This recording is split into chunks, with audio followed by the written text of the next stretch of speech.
ये है दिल्ली दर्पण। मेरे बच्चा को इंसाफ दिलवा दीजिए, बस और कुछ नहीं चाहिए।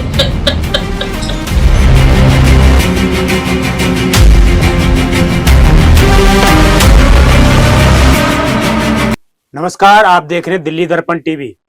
इन दिनों देश के अंदर एक मुद्दा छाया हुआ है। अतुल सुभाष को लेकर काफी आप लोग खबर सुन रहे होंगे सोशल मीडिया पर, और किस तरीके से जो है उस व्यक्ति के साथ जो नाइंसाफी हुई, एक तरह से न्याय प्रणाली पर भी सवाल उठे, और कहीं ना कहीं जो हमारे न्यायालय के अंदर एक 498 आईपीसी की धारा के तहत सुप्रीम कोर्ट ने भी कई चीजें कही कि आजकल जो है इसका महिलाएं दुरुपयोग कर रही हैं पुरुषों को देखते हुए। पहले जब ये कानून आया था तो घरेलू हिंसा के संरक्षक महिलाओं को देता था, परंतु अब धीरे धीरे इसका जो ट्रेंड बढ़ता जा रहा है वो पुरुषों के खिलाफ इस्तेमाल होता जा रहा है। तो आज जो है आपने तमाम खबरें सुनी हुई, किस तरह उन्होंने 1.5 घंटे का अपना वीडियो बनाया, उसमें सारी चीजें उन्होंने बताई, उन्होंने जुडिशरी पर भी सवाल उठे। हमारे साथ जो है कुलभूषण मेहता जी मौजूद हैं, पिछले 30 सालों से लगातार ये प्रैक्टिस कर रहे हैं 30,000 कोर्ट में। इनसे आज हम जानने का प्रयास ये करेंगे कि आखिरकार उस व्यक्ति ने, जो अतुल सुभाष जी हैं, उन्होंने आखिरकार आत्महत्या कर ली सब चीजों को थक हार कर, परंतु जब आपके साथ भी ऐसा हो और तब आपके पास क्या ऑप्शन बचते हैं, उस पर हम बात करने वाले हैं और बताने वाले हैं कि आखिर आपके साथ अगर या किसी आपके संबंधी के साथ कुछ ऐसा होता है तो आप किस तरह का एक्शन ले सकते हैं, किस तरह की कानून व्यवस्था में जाकर आप जो है उसका सही से इस्तेमाल करके अपनी जो बेगुनाही है उसको पेश कर सकते हैं। सबसे पहले सर दिल्ली दर्पण में बहुत बहुत स्वागत है। मेरा पहला सवाल आपसे यही रहेगा कि जो आपने केस सुना होगा, हमने भी केस सुना, सभी लोग उससे व्यतीत हैं। अब जब ये चीजें सामने आ जाती हैं तो उसके बाद जो है कहीं ना कहीं आत्महत्या तक वो बात पहुंच गई, तो किस तरह जो एक पीड़ित पक्ष है, जो लड़का था, उसको किस तरह के एक्शन लेने चाहिए थे उस टाइम पर? सुसाइड क्यों करी? क्योंकि उनके खिलाफ झूठे केसों की भरमार थी और वो झूठे केसेस झेल नहीं पाए और इसलिए उन्होंने आत्महत्या कर दी। परंतु न्याय प्रक्रिया में यदि थोड़ा सा भी आदमी संभल के चले तो इन स्थितियों को संभाल सकता है। जैसे ही हमारे खिलाफ कोई भी झूठी कंप्लेंट फाइल होती है तो हम उसमें अपने आप को डिफेंड करना शुरू कर देते हैं, ऑफेंसिव नहीं होते। यदि मेरे खिलाफ किसी ने भी झूठी कंप्लेंट की है तो मुझे इमीडिएटली उसका रिएक्शन करना चाहिए, मुझे काउंटर कंप्लेंट करनी चाहिए कि मुझे झूठा फंसाया है। और यदि कोई पब्लिक सर्वेंट आपको नहीं सुनता तो उच्च अधिकारियों से अप्रोच करना चाहिए। इस विषय में जस्टिस के.एन. काटजू, उनका एक बहुत बड़ा और अच्छा फैसला था। उस फैसले के तहत जस्टिस काटजू ने एक बड़ी अच्छी व्याख्या दी। उन्होंने कहा कि कोई भी केस है, कोई भी अपराध है, कोई भी विक्टिम है, उन्होंने वर्ड जो है विक्टिम का यूज किया कि victim can approach the court of law at any stage. मेरे खिलाफ झूठी कंप्लेंट हुई, मैं भी विक्टिम हुआ और मैं उस कंप्लेंट के खिलाफ डायरेक्ट कोर्ट में भी जा सकता हूं और कोर्ट उस समय जो शिकायत पुलिस ने दर्ज की है और जो मेरी बात मैंने कोर्ट के सामने रखी है उसकी मॉनिटरिंग करती है कि सच्चाई क्या है, दूध का दूध और पानी का पानी करती है। तो साकिरी वासु वाला जो केस है वो लैंडमार्क केस है। उसमें यह भी व्यवस्था की कि हम छोटी छोटी बातों को लेकर हाई कोर्ट ना जाए। उसमें जस्टिस काटजू ने यह व्याख्या दी कि आप इलाका मजिस्ट्रेट के पास जाके, जुडिशियल मजिस्ट्रेट के पास जाकर अपनी बात कह सकते हैं और कोर्ट जो है जब तक मामला विचाराधीन है पुलिस के पास कोई इंटरफेयर नहीं करेगी, परंतु मॉनिटर पूरा करेगी। मॉनिटरिंग की स्थिति में दूध का दूध और पानी का पानी हो जाता है। मुझे लगता है इस केस में वो अपने आप को डिफेंड करते रहे, परंतु उन्होंने अब खुद कोई स्टेप नहीं लिया। तो जिस तरीके से आपने कहा कि कोर्ट खुद मॉनिटर करता है, परंतु यहाँ पर ऐसे आरोप लगे जिन्होंने वीडियो बनाए, सब चीजें की अतुल सुभाष के द्वारा, कि इसमें जो है जो जज साहिबान थी वो भी शामिल थी, उनसे रिश्वत की डिमांड की गई थी। तो इस स्थिति में बड़ा ये पेचीदा हो जाता है कि इस स्थिति में आदमी करे क्या, जब उस जिसको भरोसा रहता है, न्यायाधीश पर भरोसा रहता है, न्यायाधीश ही जब इस तरह की आरोप लगे उनके ऊपर, हालांकि हम इसको सत्य नहीं बताते कि आरोप लगे हैं इस तरह के, ये तो इस स्थिति में क्या करना चाहिए? ये जांच का विषय है। व्यक्ति खराब हो सकता है, व्यवस्था कभी खराब नहीं होती। हमें व्यवस्था पे विश्वास रखना चाहिए और अपनी बात को रखने के लिए बॉटम से टॉप अथॉरिटीज को अप्रोच करना चाहिए और हिम्मत नहीं आना चाहिए।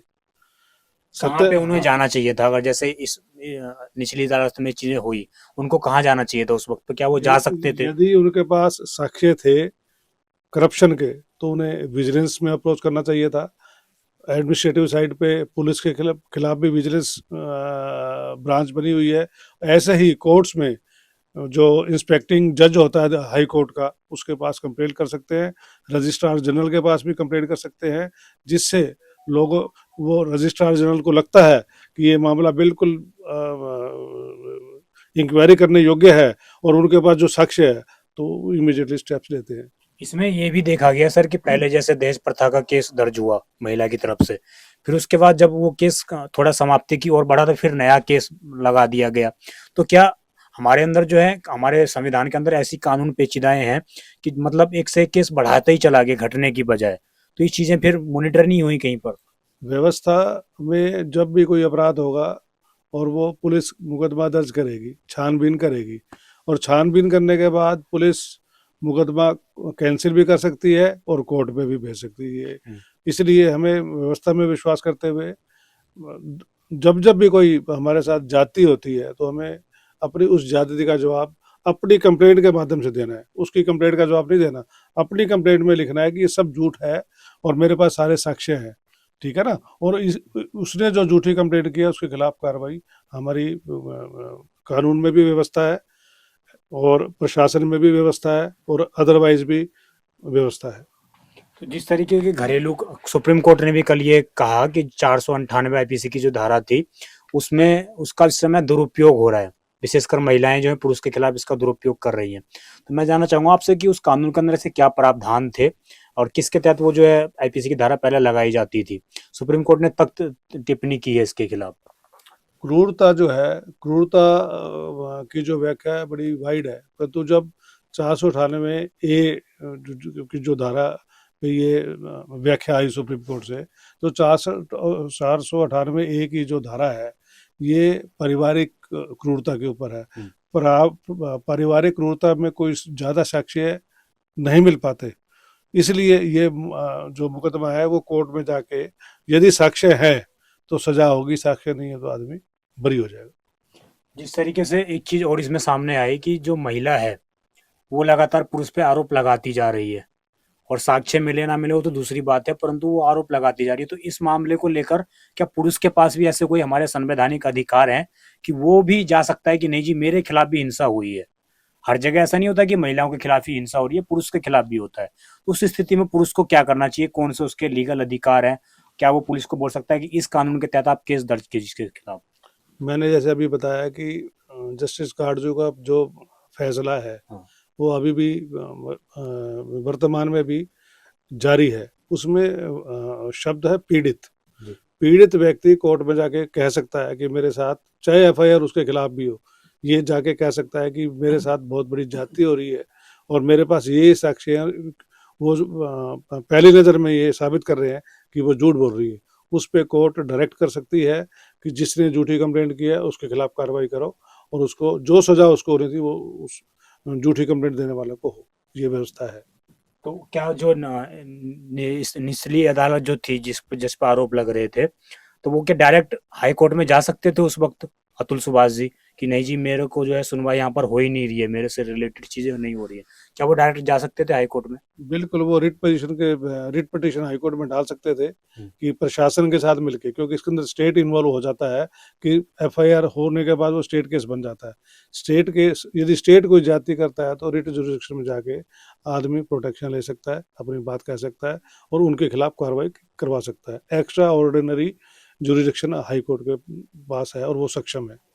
मैं इस खबर के माध्यम से विशेष तौर से आपसे कहूंगा कि आप पुरुषों को इंगित करके कुछ ऐसी चीजें बताएं कि जो मतलब उनको थोड़ा जागरूक हो जाएं वो लोग, क्योंकि ऐसे मामले लगातार बढ़ते जा रहे हैं कि महिलाओं के प्रति जो है, महिलाओं को अपराध हो या ना हो साथ, लेकिन केस दर्ज हो जाता है पहले। तो पुरुषों को आप कोई संदेश देना चाहें ऐसा? सावधानी हटी दुर्घटना घटी। पुरुष जो है, हमारा जो समाज है पुरुष प्रधान समाज है कहने को तो, परंतु कानून में बराबरी है। तो यदि हम ज्यादती करेंगे नहीं तो अपराध होगा भी नहीं। ये घरेलू मामला है, घरेलू मामले में कोशिश करें विश्वास जीतने की, विश्वास देने की और विश्वास लेने की। यदि पारिवारिक रिश्ते विश्वास पे कायम होते हैं, अब मैं यदि विश्वासघात करूंगा, चलो चालू रखो, थोड़ा टेढ़ा सीधा सीधा मैं देख रहा हूँ। यदि मैं विश्वासघात करूंगा तो मैं सजा पाऊंगा, मैं विश्वासघात नहीं करूंगा तो मुझे दुनिया की कोई ताकत सजा नहीं करवा सकती।